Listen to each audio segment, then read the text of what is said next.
Hey guys, it's been the Coin Geek at Old Pueblo Coin, and today I have a big old box of crossovers and possible crossover fails and fails and fails, right? So we're going to take a look and see first at some of the coins that made the crossover and take a look at what they were doing before they got into the holders that they're in, right? So let's take a look at these bad boys. Without further ado, I had some coins for me, some coins for you, a few coins for a little bit of everybody in this group. And it turned out, well, kind of all over the place. Let's start with this dime that was in a ICG MS63 holder. And a customer who bought it said, hey, send this in for me. Let's cross it over. And his goal on this coin was actually not just to cross the coin over, but to actually cross it over and get an upgrade. And really what he was seeking was this full band designation, these bands on the fasces, to get them to denote full bandage. So they crossed it over, and I guess when you're doing a crossover, if it crosses over, you should be happy, right? Well, realistically, he was hoping for something a little bit different.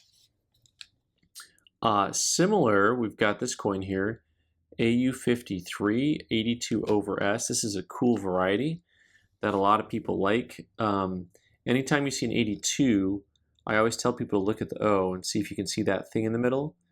That over S is a real popular variety. AU53, this is a coin that was in an old annex holder, and he paid, I think, like 40 bucks for it, but it crossed over, and it's probably closer to a $75 or $100 coin. He got a good deal on it, and I think sometimes when you look at the ICG or annex holders, you can find some deals once in a while, right? Speaking of an old annex holder, this was a 1953 dime. It still is a 1953 dime. Congratulations. So MS65, and my customer bought this liking the toning. He just kind of liked the gentle toning on the coin. Really enjoyed it quite a bit. And this one came back in MS66. So this one was really fascinating. This one gets upgraded. I was surprised by it because I thought the coin was a 65, and I thought that was okay. It didn't strike me as a coin that was more of a gem coin. Beyond that, I thought that was really quite surprising. All right, well, next up, we have a few things that didn't cross, and it's a little bit interesting. Give me a second here to figure out how we're going to do this. But we had this penny, which is in the old school ACG holder, and they called it MS66 red. And of course, the color on here is anything but red. And what was really interesting is our good friend Questionable Color finally decided to make its appearance for the first time in the new year. And one of the things that I'm really intrigued by with the questionable color thing on here is that AccuGrade ACG, they had called this coin red, which actually leads me to believe that when the coin was originally bought, it was actually a totally different color than it is now. It was probably just red, and it was I think in an atmosphere where it changed color. So I'm not too surprised by the questionable color moniker because of the way that the blues and purples are on there, but really it's a very attractive coin. Very attractive coin indeed. What I appreciate about this group of coins is that on some of them they told me what they were thinking.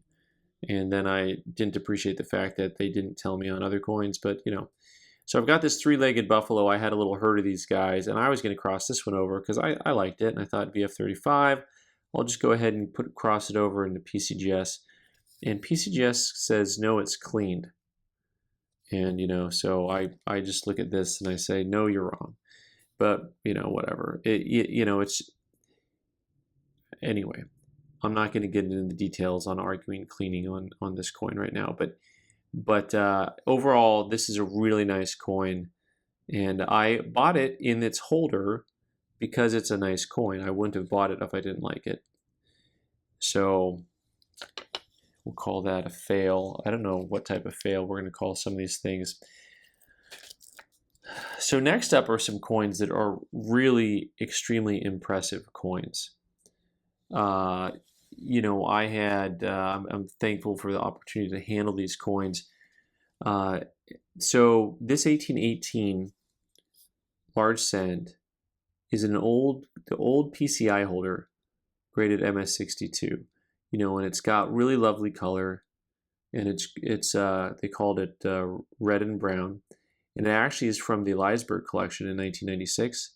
They have the lot number, Bowers and Morena, which is cool, and it's a lovely, lovely coin. So to have a coin that Eliasberg held, which is one of the most famous collections and collectors of all time, just lovely.